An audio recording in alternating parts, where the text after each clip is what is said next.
మా అందరికి మన నెల్లూరు తరపు నుంచి నిన్న మనకు డ్రోన్ బ్యాగ్ లో ఏవే వస్తాయో చూపించాను కదా, ఈరోజు డ్రోన్ ఎలా ఎగరేయాలనేది చూపిస్తాను, చూసేయండి.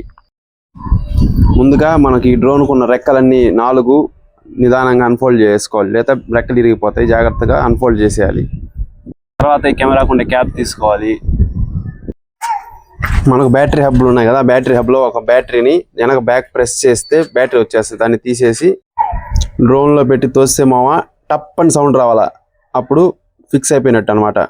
తర్వాత మనకు రిమోట్లో ఈ 2 ఉంటాయి కంట్రోలర్స్, ఇవి తీసేసి ఈ ఫ్రంట్ సైడ్ వీటి థ్రెడ్స్ తిప్పాలి. ఇప్పుడే అంతా లాంగ్ ప్రెస్ చేసి పెట్టుకోవాలి. ఒక క్లిక్ చేసి లాంగ్ ప్రెస్ చేయాలి. ఆన్ అయిపోయింది. అలాగే ఒక ప్రెస్ చేసి లాంగ్ ప్రెస్ చేస్తే డ్రోన్ కూడా ఆన్ అయిపోద్ది. మనకు ఆన్ అయిన వెంటనే సిగ్నల్ తెలిసిపోద్ది. లేదు డ్రోన్ ఎగరేసేయడమే, చూసి ఎగరేస్తా ఎట్టో.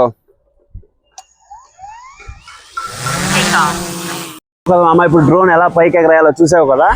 నెక్స్ట్ వీడియోలో డ్రోన్ ఎలా కంట్రోల్ చేయాలో చూపిస్తా. మన వీడియోని తప్పకుండా చూసి మరిన్ని వీడియోస్ కోసం లైక్ చేయి, సబ్స్క్రైబ్ చేసుకో.